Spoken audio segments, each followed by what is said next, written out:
Waswahili wanakuambia penye nia pana njia. Klabu ya Wanajangwani Young Africans wameweza kuonesha nia kubwa mwanzoni kabisa, ambapo game zilikuwa zinaanza kupangwa kwa hatua ya makundi.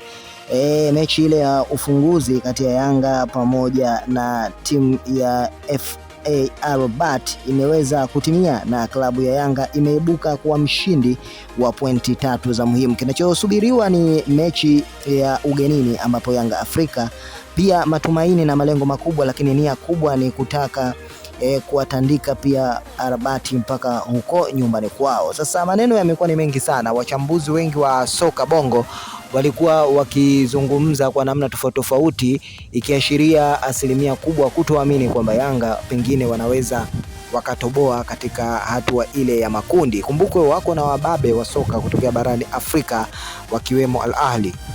Muda unazidi kuyoyoma na muda unaonesha kila kitu wazi. Wanakwambia kitu chochote kikiwa kinakukwaza ama kinakusumbua wewe, kipe muda tu, utaona majibu yake muda sahihi ukifika. Na kwa Yanga muda sahihi umewadia, na tumeweza kuona football kubwa ikiweza kupigwa pale uwanja wa Aman Complex, na mashabiki wengi wa Yanga wameingia wakiwa na furaha na wameweza kunyanyuka wakiwa na furaha kubwa. Sasa wachezaji wengi duniani kama Ronaldo ni miongoni mwa wachezaji ambao wamekuwa wakizungumza kuhusiana na swala la hard working. Sasa hapa tunahusianisha na timu ya Yanga, ambapo juhudi pamoja na hard working ambayo imefanyika kwa nguvu kubwa imesaidia klabu ya Yanga kuchukua pointi zake 3 za muhimu, na jambo hili lipo hata kwa wachezaji wa Yanga. Ukiangalia mchezaji kama Maxi Nzengeli, mchezaji kama Pacome Mzuzwa,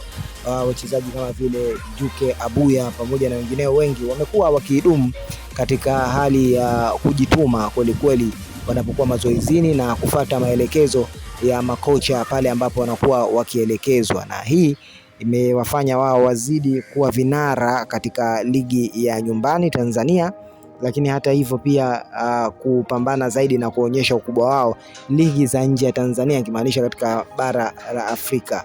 Asante.